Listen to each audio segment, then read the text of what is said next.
Hello everybody, it's Thursday night. You're here on the Smart Connector group, and I would like to welcome you to a wonderful guest tonight, Patrick Bowers. Hey, it's lovely to have you here, Patrick.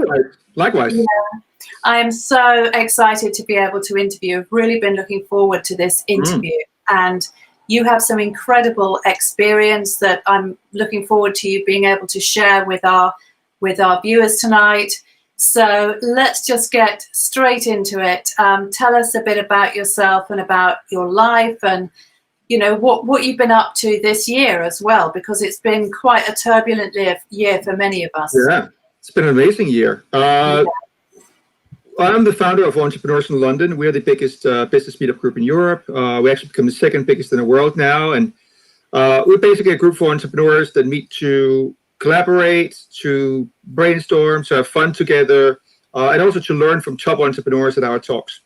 So that's one part of what I'm doing. The other part is I'm an expert on influence. So I create sales funnels, ads, and all that kind of good stuff for businesses. Basically help them get more leads and more customers. Amazing. And I started out, bit of challenge for me to start out in business. I started my first business at 21, went bankrupt really, really quickly. The reason was that I was just extremely shy. So I didn't have any communication skills to talk of, and my self-confidence was very, very low. I had lots of self-doubt. Didn't know anything about sales and marketing. But funny enough, I thought I could run a business, right? But I woke up to the reality that business is mostly about communication, right? So understanding how to sell and how to communicate, how to pitch, how to present, how to market, how to put words together, basically, to compel people to take a look and to buy. And I didn't have any of that. After my bankruptcy, I started to study more in depth with business, what it was about, and that's when I discovered marketing and fell in love with it. Fell in love with the copywriting and words, and the rest is all. I would like to say the rest is history, but there was many failed attempts, and we can get it. Well, that's a very, very common story, I think, for many successful entrepreneurs. It's just a lot of them don't necessarily talk about the reality of the journey, and the fact is, it takes many attempts and many small fails and sometimes big fails to really get to the result, doesn't it? Oh my God, yes. Oh my God. All right, the ups and downs I've had, it's just crazy. But now we're on up, and I'm telling myself this time that this time I'm smart enough to not have a really big down again. And I'm sure you are. So it's an absolutely fascinating subject, persuasion and influence. So I'm sure that everybody would like to hear some of your tips. So sure. So it depends on where we're talking about influence, though, because there's basically one-to-one influence, right, or in smaller groups socially, and then there's mass influence, and it's actually not completely, but there are some major differences in the two approaches. The problem is that many business owners they think, of course, they think big. We need to think big. But the problem is that they're thinking too big in terms of their strategy too soon. Okay? And what I mean by that is that the strategies work for mass influence simply doesn't work in the beginning stages of a business. And also, if you don't understand how to influence one person, like person to person, how to really connect, how to build trust, how to compel people to do something. If you don't understand that, it doesn't matter that you have 1 million followers and you get your name out there, because you will fail. So the first thing you must understand is really how to influence other people, and that all starts with, how do I create trust? Yes. That's important. Okay, and you can actually do that incredibly quickly. Okay, but man, it's like, I think to some degree, I was kind of lucky that I was very shy and introverted, because what that meant is that I didn't talk much when I was around people, right? So I let them talk. And what I found out is, at a certain point, is that, first of all, when you stand back and you notice the patterns of what other people are doing, you're learning a lot. Like you just like, if you're not trying to be smart all the time or sound smart and impress other people, you just stand back and watch and observe. You learn so many things. And two, because I wasn't a good talker, I became a good listener. And because I really cared about people, I was actually fascinated about people. Once I overcame the worst fear and like when I was young, I was really, really bad. And because of that, I told myself that I was better than other people. So I was quite arrogant, and that was just literally a shield to kind of push people away from me because I was so afraid. But once I got over that, I discovered that, my God, people really, really trust me. And in the beginning, I didn't really understand why. But then, I read all these books and I learned, like, well, it must be because I'm a good listener. So I would say the first thing in creating trust, which is the first thing you need to think about in influencing people, is become a good listener. And the foundation for being a good listener is actually being somebody who cares about other people. Because you can try to listen with techniques. There are many techniques out there, but to become really, really good at it, you just have to be really caring about other people and what they want, what they're interested in, what they're fascinated about, and actually become fascinated about other people. Some people say you should be interested in other people. I say, well, that's yesterday.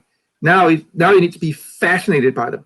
And if you can be truly fascinated about other people, you have an edge that's very, very hard to compete with, because you'll create trust very quickly and very deeply. That's a really interesting point. Would you say that interest in other people is something that, or fascination with other people is something that you actually have to work at consciously, or would you say that some people are just naturally more fascinated or interested in other people? I mean, just like anyone else, Mozart could play the piano when he was 4 years old or whatever, and I think he wrote his first opera or whatever when he was 6. Some people have a talent for it. Just like any skill, there's some people that have a talent for it, but that doesn't mean that you can't learn it. Some people have to work hard at it, and most people have to work at that kind of just forgetting about themselves, like continuously forgetting about themselves and focus on other people. And for some people, it's a real struggle. I mean, I've been coaching some people with and kind of the sideline for years and years, and I still see them making mistakes, and when they're in a social environment that they're like, you can see how important it is for them to be the center of attention, right? So some people just have to work hard on it, but you can learn it. And what will happen is, like, if you really truly just listen to people, just shut up, just listen, you will start to get the positive feedback relatively quickly that give you the kind of feedback loop, because you get a reward. You get a reward in that something magical and wonderful came out of that relationship or that engagement with that person, because you'll start to feel much more connected. You will hear it in their voice. You'll see it in their body language, and you will probably also get compliments about like how much they enjoyed the conversation. And the interesting thing is that you might actually get this, that people say, wow, you're really, really fascinating and interesting to talk with, even though they talk all the time, right? Yes, I've noticed that actually. I've noticed that myself, because of course people's favorite topic of conversation is themselves. Yeah. Isn't that right, Patrick? Yeah, absolutely. I mean, for most people, at least. I mean, for myself, the funny thing is, when I'm training and I'm out doing talks and whatever, people get the expression or the impression that I talk a lot, but that's because I'm in a role where I need to. I mean, I can't, for example, sit here and not say anything, right? Right? So the kind of think that I talk a lot, but when I'm off stage, I actually don't talk a lot. I really am just like, I don't really enjoy talking too much about myself. I like to talk about my subjects, but I actually, when I'm with people, especially with people that I haven't met, I'm way more interested in learning about them. To a certain extent, I don't even understand why people have such a need to talk about themselves. Because, look, the stories that I have inside my head, I've heard them.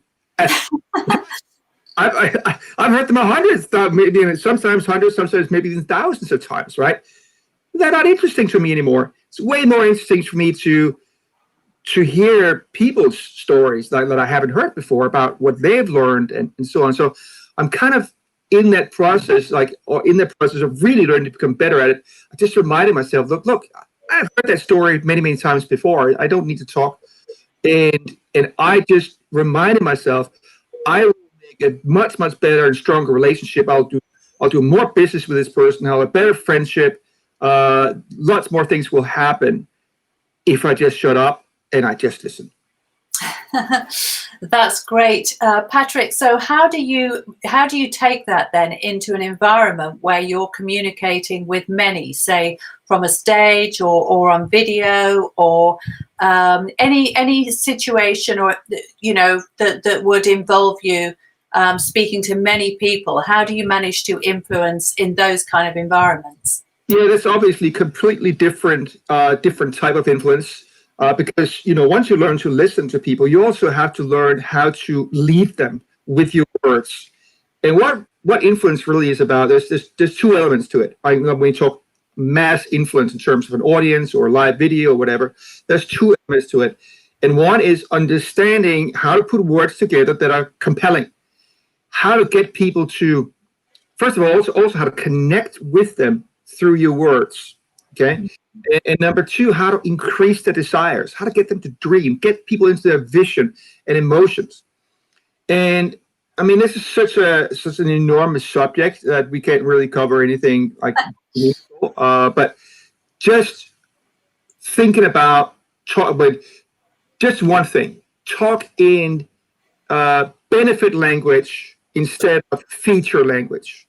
Right? Yes. Talking benefits, and you're talking big benefits. People will naturally be drawn towards that. And you see, like somebody like I don't know, big politicians that are good. I'm not talking about Trump, right? Although, yeah, he managed to fool some people for a while, but that's another story. But let's take somebody like Obama. Good influencers in terms of mass influence. They talk in big visions, right? So talking about big benefits, and it's what I call the benefits of the benefits of the benefits. So not just like, hey, you could get more sales, but it's like, well, you could get more sales so you can kill the competition and become free, have freedom for yourself, scale your business, and you take it to the extreme, right? Yes. That's how you use influence in terms of mass influence. It's talking big benefit language. That's just one of the things. That's absolutely fascinating. But do you think, for example, if you're trying to sell, let's say, to an entrepreneur, that might be, plenty of us might be in a situation where we're at B2B, we're talking to another entrepreneur, we're trying to sell them a product or service. If we're talking in big benefits, I mean, obviously, there are only so many big benefits that people are really looking for. And generally, it always ends up with more freedom, more choice, more money. Does it always come back to the same thing? And is it always generic? Or I mean, depending on what you're selling, there could be a case for talking more about features. And of course, like if you're talking about a big sale, of course, you need to talk about some features. But really is, I mean, listen to, Dean Graziosi, you listen to Tony Robbins, at least they're all talking in big benefit language. Yes. And when I say benefits, we're not just talking about positive benefits, we're talking about the avoidance of problems, which is all benefits, right?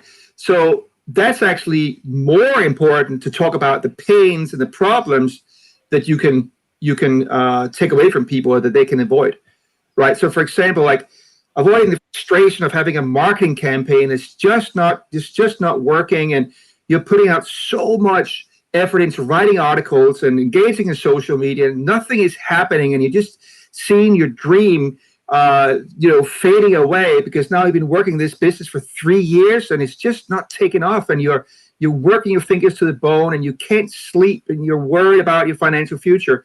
Like, what if I could take that away in the next 2 to 3 weeks? Cool. Yeah. Right? So see, I didn't talk about the big positive benefits. I talked about all the problems that I can take away. So that's the two sides of it. And you always must have both. If you are going to lean somewhere, you lean towards the negative, because people are influenced and compelled, motivated to do way more to remove a pain than they are to get a gain. That is absolutely fantastic and very, very informative. That's really, really good. Thank you so much for that. So Patrick, one thing that was that occurred to me when you were speaking is, there's this debate around manipulation and scarcity marketing, isn't there? And yeah. I don't know if you've heard people talk about that, but there's this new thing about attraction marketing versus manipulation or scarcity marketing. And what they say is the scarcity and the manipulation, it jabs the pain. And so the attraction is more subtle, and it's more to do with people aligning themselves to the individual because they want to, they believe in them and they follow them and they warm to them as a person. And I'm just wondering what your view on that would be. Well, I'm glad you bring it up, because I get this question all the time, like, especially because if I have an audience where there's some coaches present, because coaches are, by nature, they're very positive people, okay, and they don't like to push the negative buttons. No. Get this question all the time. Do we have to push the negative buttons? Only if you want to make money. Otherwise, you don't. Like, just listen to Tony Robbins. Like, go and listen to anything with Tony Robbins. He almost always starts with, I know you're hurting out there. It's really bad at the moment. You're worried about your financial future. Blah, blah, blah. He almost always starts with that, right? So it really is very, very important to get there. The thing is, people are complacent. If they're comfortable, they're not going to do much to become better. It's really just a fact. And you hear this all the time, like when people, including myself, when I struggled for so many years, and then suddenly I became an overnight sensation, right, in my network marketing company. It was literally like night and day. Within a few months, I was financially free. And people ask, well, what happened? Well, enough pain that I was willing to take action and change, right? So you hear about people hitting rock bottom, big success stories about hitting rock bottom over and over and over again. So, the darkness is what did it say? The dark is just before dawn, right? It's dark is just before the break of dawn. So we tend not to really make any major changes unless we have enough pain. It's just a fact, right? So people are motivated way more by pain. Now, when this COVID thing broke out, I felt, there was so much emphasis on, the sky is falling and this is going to be horrible. We're going into a recession. And to some extent, I understand why they're doing it, because it actually works. I felt really, really bad about it. I could not get myself to do it. I felt although I think that we are going into a recession, I think people are blowing it out of proportions. I think so.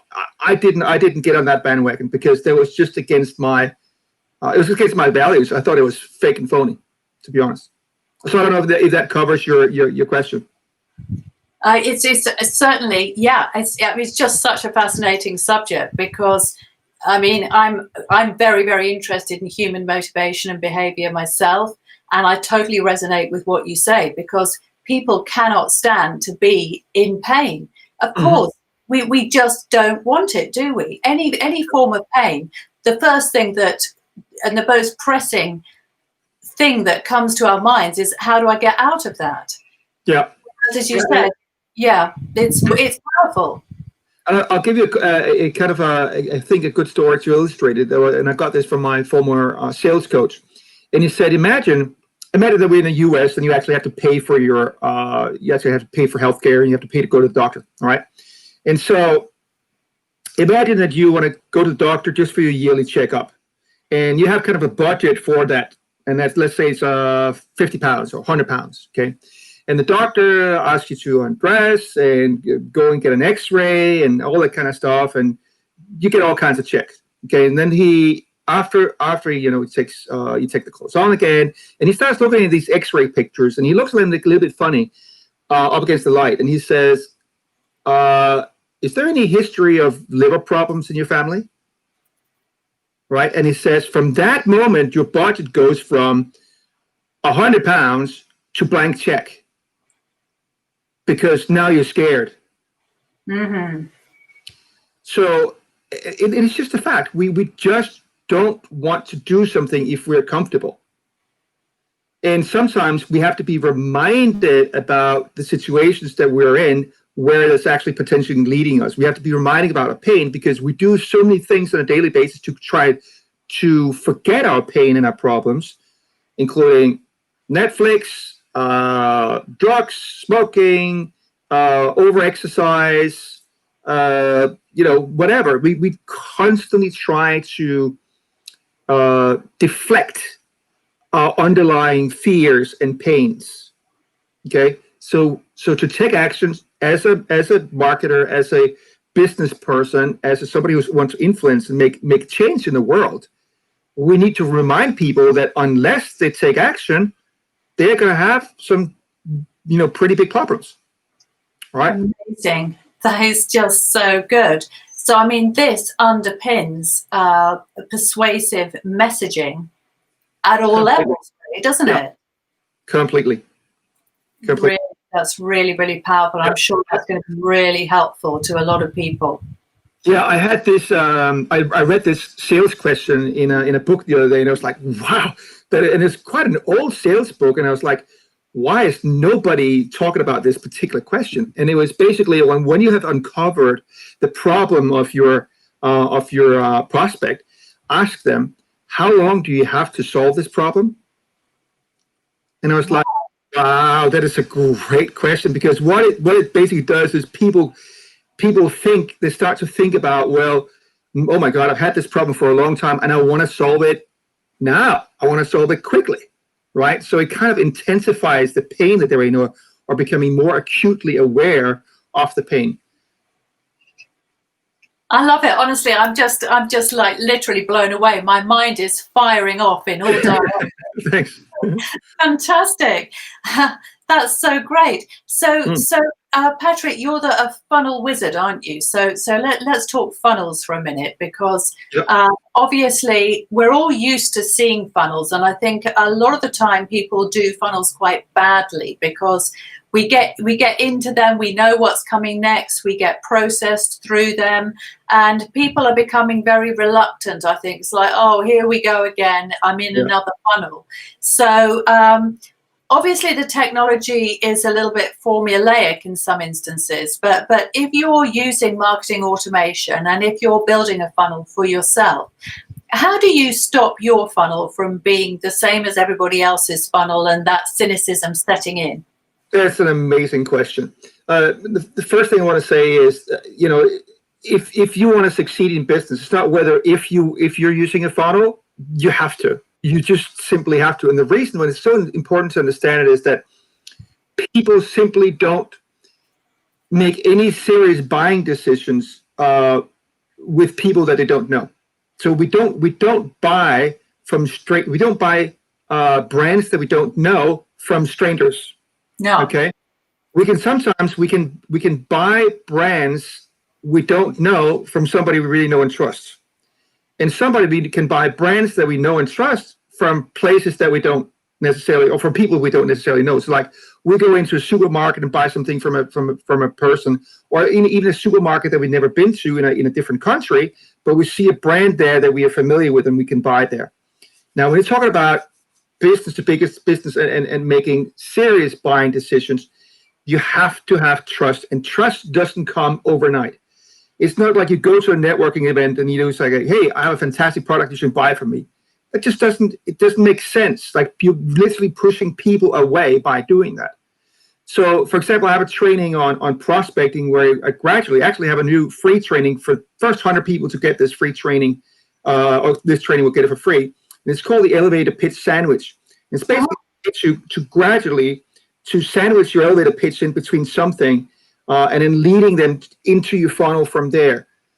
Because if I met you at a bar, Jane, and said, "Hey, you look like nice. Do you want to get married?" Right? That's not going to happen, isn't it? Unless you're a crazy person I actually don't want to get married with, right? So I've asked this question of lots and lots of people. Says, is that the wrong question to ask? And most people say, yeah, that's the wrong question. No, it's not the wrong question. It's the wrong timing. You don't have a relationship, right? There is no trust. It happens gradually, and everybody understands that in the dating world, in the social world, and they just completely miss the plot in the business world. So they're basically all the time. Yeah, they try to make too big a jump from just met you to then trying to sell. So, for example, you go to a website and and it's just like, oh, I'm a fantastic life coach. I see this all the time with life coaches. Okay, but there is no reason for me to get in touch with you. You're not offering me something of value. See, people only just stop me, Jane, by the way, because now I'm really getting into it. I'm loving this. I'm loving this. This is right up my street. I could talk to you all night. All right, we'll just continue when we get tired of it. So basically, we're in the business, all of us as business owners, we're in the business of influencing decisions, right?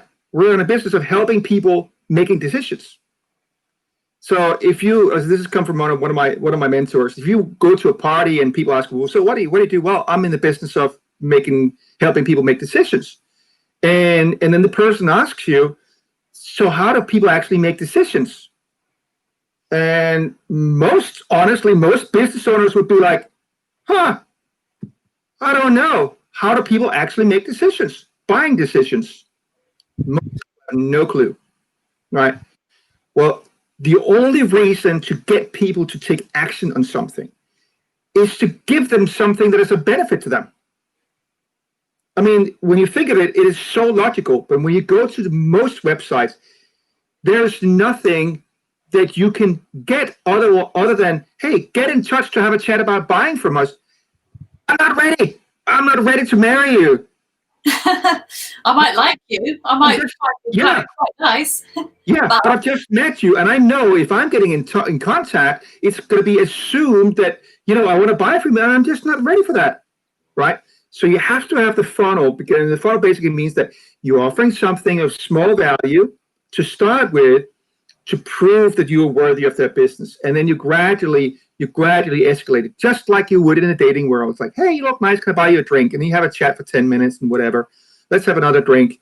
And then before you know it, hey, I've really enjoyed, let's go on a date, let's go on a real date. And you go on a real date, and then gradually, after a few months or whatever, so let's move in together. And then after 2 or 3 years, let's get married. It's a gradual process to create that trust. And so many business owners, they completely miss that plot, right? And they think people can just get in touch right away. No. So that's why they need to have that funnel of gradually building trust. Now, how do you separate yourself? That is an absolutely excellent question, because it is quite hard. It's not something that is easy. And it is so insanely important to separate yourself from the competition. Okay, because, and this is something that really, really fascinates me.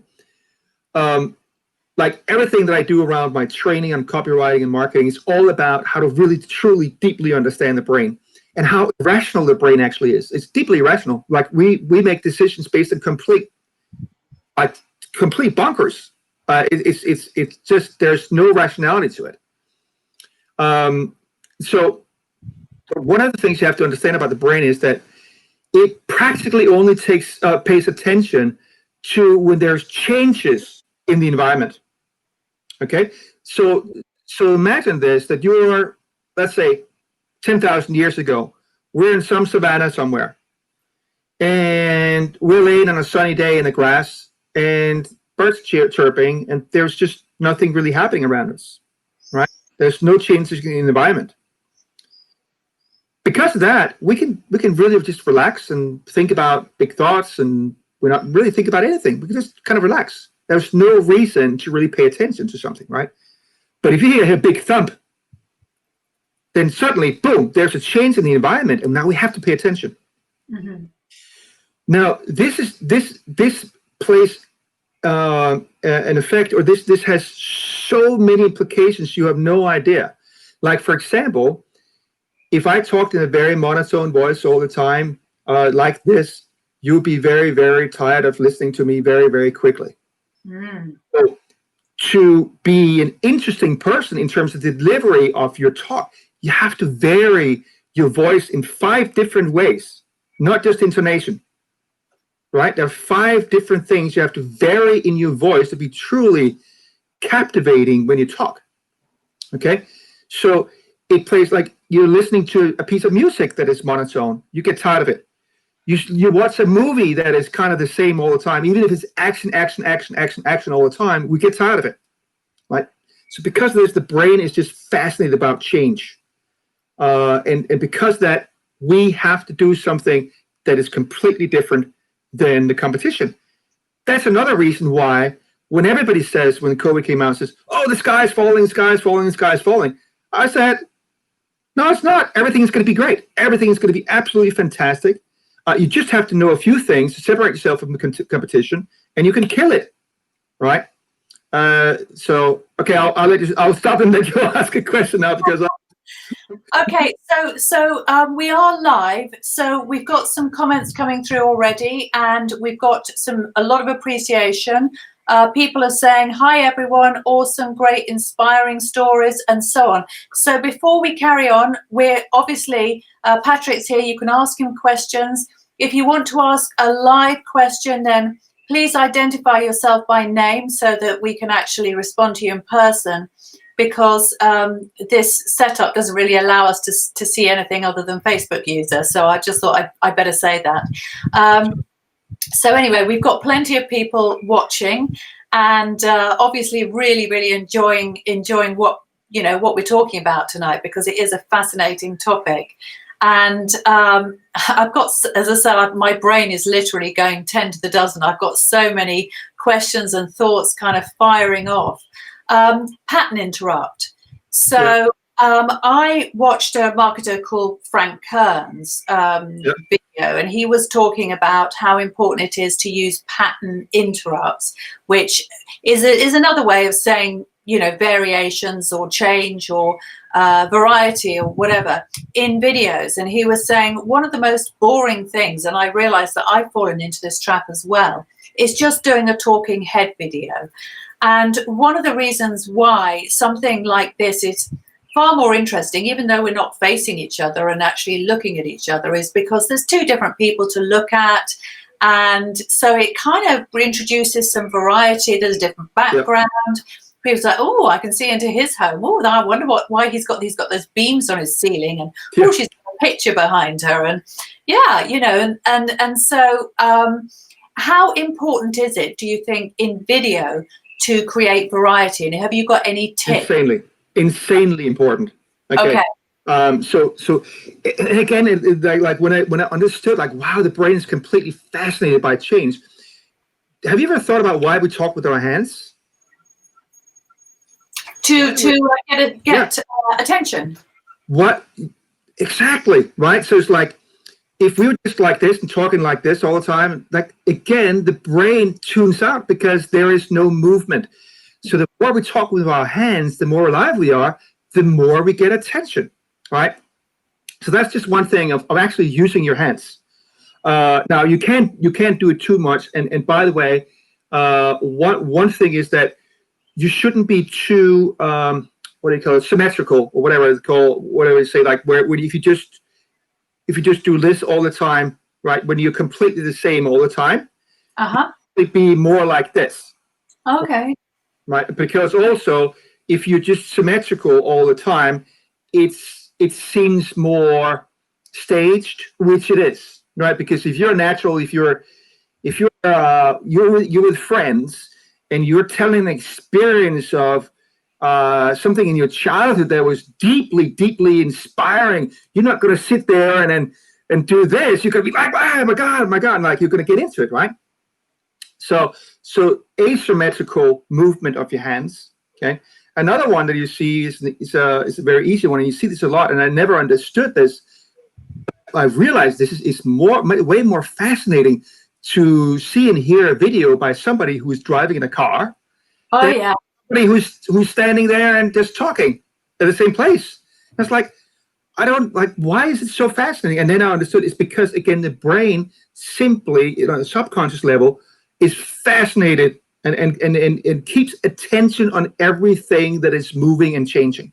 Mm. So that's why it's so important to separate yourself in anything you do, including your sales funnel. I don't think I answered your question fully before when you said, how do you separate yourself in a funnel? One of the ways that I recommend is like really, really truly showing your true colors, like really your personality. Yeah. Because there's only one of you and nobody can compete with you. And that, in fact, Frank Kern, you mentioned, I love Frank. And I believe that the reason why he's been so successful is because he just shows his personality. And he's like a little kid, he's a little bit rude sometimes and crude. And he's kind of funny and self-deprecating. And he's just funny. I like him, right? He's a real down-to-earth guy. And there's no doubt that he's actually built that persona. I don't know if he's truly real, but I think it's mostly real. But yeah, so using your persona and your personality, the real you. Like, for example, I don't like business to be too serious, right? I don't take myself that seriously, and I can't stand people that take themselves too seriously. And so I try to be a bit funny. So, for example, one of my I don't know what you call it, send-offs in emails, like the thing you write at the bottom. I write, "May the high conversion be with you." Right? Instead of saying "Have a nice day" or "It was lovely" or blah blah, all this BS surface canned automatic stuff. Get away from it. Be brave. Be yourself. That's right. Just to go back, Patrick, to this point that you made before about funnels and about building up trust and know, like, and trust and so on before you can actually people will step up to buy from you. It never fails to amaze me, and I know other people have mentioned this as well, how many people on, for example, LinkedIn, the very first contact they make with you is a sales pitch. I mean, on my Facebook group, I invite new people, and the first post, I've actually put the post on approval, and every day I usually reject anything up to about 10 posts that are just blatant adverts, people who I don't know, nobody on the group knows, and I try and help them. So I say, look, this is a group for smart connectors. The reason why we say connect smartly, that means actually build a relationship. So, that's called the stupid sales group, right? yeah. Maybe I'll start up another group called the Stupid Sales Group, and then they can just direct them to there. Yeah. That'd be a good idea. Yeah. They get the message anyway, wouldn't they? Yes. Yeah. Oh my God. But it is, I think people need educating. And when I actually take the time to explain, look, this is how it works. And sometimes people are quite, oh yeah, I get what you mean. I understand. And then they'll come back and they'll do it better. And they'll actually do a post introducing themselves, and they'll talk about their business, but they'll also inject some of their own personality and values into it. And it's a lot more palatable for people, isn't it? Sure. And again, what they're doing is going into a bar, going up to a woman or guy and says, "Do you want to get married?" That's what they're doing. Or come back with me tonight. Yeah. Yeah, I've got to go to bed. Yeah. It's just not going to work. It's simply not going to work. And I think the problem arises, like, that people's misperception about it is that people never really think about their own decision-making process when it comes to buying. So for them, it's just like one day they just feel like, you know what, I want to buy a BMW, and they go to the BMW dealership and they buy it. They don't think about that BMW has invested 20 years of brainwashing you, of creating that trust. They've actually been out there dating with you many times. Yes. That familiarity, right? And so many people don't understand that like they think that, oh, we can just make an offer and then people will buy. It's just not how it works. There's not enough trust. Yeah. So Patrick, let's talk about who you actually work with and who you help then, because a lot of people need this kind of help and support. So how do you actually work with people? Sure. So obviously we have lots of events in Entrepreneurs in London where people can come and learn about all kinds of aspects. I believe that truly one of the most important things for business owners is to be in a mastermind and to be in a strong network. And so because of that, I'm actually moving away from doing consulting. You might be lucky to still catch me. I literally just closed what I believe is going to be my last client ever. And also got on board because they're offering me shares in the company, and I think there's lots of potential there. So what I'm going to be focused on in the future is building the community of entrepreneurs in London worldwide under the name of Founder Nation, because I found that there's such a need for business owners to be connected, truly connected. And within Founder Nation, we're going to have an online training platform. We are also going to do, apart from the meetups around the world, we're also going to do masterminds. And that's what I really want to focus on the rest of my life, because I have seen the transformational power of masterminds. But in terms of I am going to continue to do training to some extent on the marketing and copywriting and persuasion and all that kind of stuff, because I still love that. I think most of it will probably be within mastermind groups. So I'm sorry, I can talk a little bit about what we do, but basically, the people I typically help are, or have been helping in terms of my marketing consulting services, are companies that already have a sales funnel. They're already making a sale, because if I had to kind of build everything from the ground up, then it would be too expensive for them. They wouldn't afford that. If they have a sales funnel, I can typically increase conversion in sales funnel, I don't know, 30, 40, 50% within a week, if not a lot more.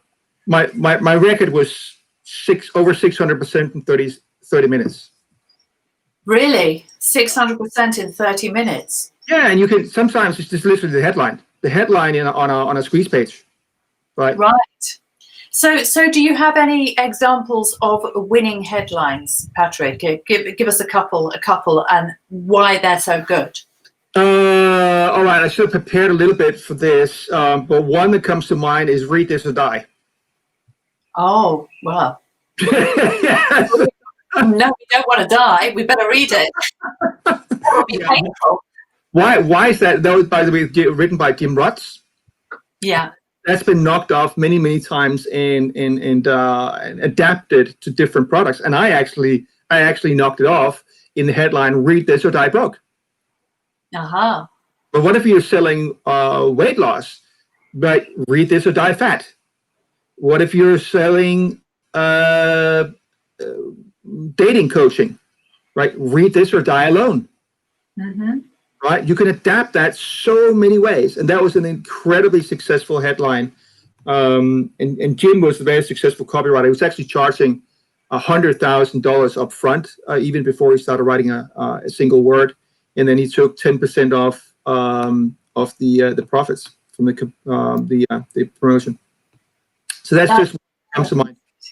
That's absolutely fascinating, and really. And also, sorry to interrupt, Flo. Why that's so good is also it is so different, and it creates curiosity, right? What's behind this? I have to know what is behind this. Okay? Yeah, and really the messaging, the copywriting, and the messaging. You can have the best technology in the world, can't you? But if the message is not compelling, it's not going to work, is it? Would you say that? Absolutely. Now, while we're talking, I'm finding my swipe file here so I can see if I can find some really great headlines for you as well. Oh, that would be great. Go on and anything else I can kind of talk while I'm trying to find this. Okay. So Patrick, tell us about your greatest business success to date. You semi-retired to the Caribbean, didn't you? That sounds pretty good to me. So it was. I don't mind doing that myself. Absolutely. So it depends on what perspective you're looking for in terms of the biggest success. But the biggest financial success, definitely, was when I built a network marketing organization of 10,000 people in 2 years. And I actually kind of retired after the first year, as I said, moved to Dominican Republic. So that was a network marketing organization doing we're selling a supplement. Yeah. And that was right after that point in my life where I just said, I cannot stand this anymore. I have to do something different. Mm-hmm. And I'm willing to do whatever it takes. You know, I'm not going to buy my own excuses anymore. Right. I'm not going to buy I'm not good enough, or I need to learn more, or I need to take another seminar, or I'm just not going to buy that anymore. And I'm going to go out and talk to people, whether I feel comfortable or not, whether I feel ready or not. I don't care. I'm going to do it. And it was just like that, Jane. I mean, it was like night and day. I was just one of those overnight success stories. Wow. That took me what? I don't know, 15 years to get there. 14 years at least. The thing is, those 14 or 15 years, they were all preparing you, really, weren't they? Oh yeah, absolutely. It might have seemed to have come out of the blue, but as you said, it was just because you got to rock bottom. But Yeah. all of that time up until that point, it was preparation, wasn't it? Yeah, totally. I found a few headlines for you if you want to hear them. Yeah. So here's one: 18 sensational sight savers for folks over 40. Okay, so specificity is very important, right? And in this headline, there's two types of specificity. There's targeting a very specific group of people for folks over 40. And there's also, it's not just sensational sight savers, it's 18 sensational sight savers. And just by putting a number on there, it makes it way more interesting. I honestly really don't know why, but specificity almost always outsells generalities. Okay. Okay. That's a good point. The pre-headline to this, by the way, or what's also called the eyebrow, is fresh from the Harvard University Medical School nurses study and 26 of the world's most highly respected medical journals and clinics. So what's really important is, so there are four things you are aiming for in actually five things you're aiming for in your marketing. Three of them are absolutely crucial. If you even have one of those three out, there's no chance your marketing is gonna succeed. You just can't, right? So the three crucial ones is you've got to get attention, and unfortunately, that's where most people think that's what it's all about in marketing. It's just getting attention, right? But that's just the first step. Then you have to either first, it doesn't really matter. Well, in some ways, maybe a little bit, but you can switch them around. But you have to drive up desire. You have to increase that desire, right? And desire you increase by focusing on problems they have right now, and then the solutions and the amazing life they're going to have afterwards. Your products, and then trust. You have to have those three elements, right? Get attention, create trust, and drive desire. Okay. And in any marketing piece, you have to have the trust quickly. Okay, so my marketing mentor, copywriting mentor, which unfortunately died very recently, Clayton Makepeace, he said credibility needs to be close to the headline. Mm-hmm. Anything that can build that trust needs to be very early in your marketing. So that's why this is the very first in this promotion. It's before the headline, right? It's the pre-headline that they actually put in the credibility piece. Okay, so that is exceptionally important. And one thing I found that most small business owners, they are really bad at bragging. They're really bad. They feel uncomfortable with it, and because they feel uncomfortable with it, they don't do it, right? but you've got to understand, first of all, that bragging in a promotion and like highlighting what makes you good is what marketing is about, and it's completely different than if you in a social setting stood up and say, "Hey, now listen to me, how amazing I am." All right, that's not going to work socially, but it works in marketing, right? And even if you're doing video pitches, you have to get in there relatively quickly. Okay. What you have achieved. Yes. So it's like somebody who is a best-selling author or whatever. I mean, everybody knows Tony Robbins, so he doesn't need to introduce himself now. But practically anybody else there says, "Hi, I'm Dean Graziosi, I'm a best-selling New York Times best-selling author," or blah blah blah blah blah blah. Right? It's the credibility right away. Okay. Right. So would you say that we ought to be studying these big US influencers because they've got it down to a T? I would. The Americans and Canadians are typically the best at selling. Yes. They are. And they don't have any problem saying I'm good. No, they don't. It's a different culture. Yeah, and you shouldn't either. Yeah. Honestly, I think, and I've been dealing with self-doubt for almost my entire life, right? So I understand what it is like standing up there and saying, "Hey, I'm really good at something," or "I did this," or, I've been featured on BBC or whatever. It was deeply uncomfortable for me to do in the beginning. I also knew that it was necessary. I had to do it. So now it's like, hey, well, I'm an expert author. I'm the founder of the second biggest business meetup group in the world. I've been featured on BBC 3 times. I've been interviewed by Forbes, and on a regular basis, I'm on the biggest podcast in the world. Now, when I said this, I wasn't uncomfortable at all. I've trained myself that, hey, it's actually okay to brag a little bit. Yes. Right? Now, you can't say I'm amazing, right? That just doesn't work.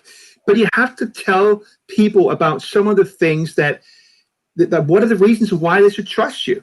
Yes. Yes. Right? So in fact, if you can just answer these 2 questions quickly in your marketing, you'll do better than at least half of your competitors, right? Yes. First of all, what's in it for me?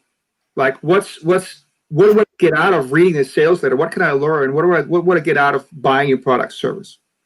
And number 2, why should I trust you? Yes. If you can answer those 2 questions quickly, you're pretty good off. You're not going to compete against somebody that's really, really good with just those 2 things, but you're probably going to compete quite well against most companies and most niches. That is absolutely awesome, Patrick. Well, I don't know about everybody else. I'm sure that they all have learned so much tonight. I certainly have. So it's been such a great interview and such a pleasure to interview you. So tell us, what's the best way for our viewers to get hold of you? Well, first of all, they need to get hold of the sample of my new book, The New Marketing Manifesto, and they get that at patrickmpowers.com. patrickmpowers.com, M like in Mary. And of course, they can find me on Facebook and LinkedIn under the name Patrick M. Powers. And I am on Instagram, but I never post in there. I'm on same thing on Twitter. I'm just never really there, so there's no reason to reach out to me there. Just a little plug for my new book, which is not out yet, but the sample is that one of those chapters you're going to get in the sample is completely explosive. Right? You'll learn some stuff that you have probably not heard anywhere before. And what it will teach you is basically, even if you're completely and utterly the same as all the competitors, it will teach you how to stand out and look completely different and fresh. I can't wait. Cool. So how can I, if it's not out, how can I get the bit of it that is out? Just simply go to patrickmpowers.com and you can't miss it in the top. Okay. So the next step you want people to take, which should be subscribe to something when you get to the website, right? That has to be above the fold, as I say. It has to be unavoidable. It has to be so easy to find, you cannot miss it, right? So they just go to my site. It'll be up there. Get a sample of my new book, The New Marketing Manifesto. The New Marketing Manifesto. Okay. Right. Check it out. You have written lots of other books, though, haven't you? Yeah, I read a couple of others. I've written one specifically for network marketers called 87 Ways to Grow Your Network Marketing Business. And I've also written Turn Your Contacts into Cash, which is all about influence on a one-to-one basis and networking techniques and skills and all that kind of stuff. I'm coming out with a new one on networking and connecting with people as well. I'm not going to share the title because I honestly think that title is this bestseller material. I think the new marketing manifesto is a good title as well, but this one is amazing. Yeah. So I'm not going to share the title until the book is completely ready and ready to publish. Okay. Well, that's great. Right. Well, thank you so much. We've talked for quite a long time, and I think love it. More comments coming through. So everybody is very, very appreciative. We've had plenty of people listening in, and I just wanted to thank you again, Patrick, for joining us. You're welcome. Thank you for being here. Yeah. See you again soon. Cheers. Bye now. Bye.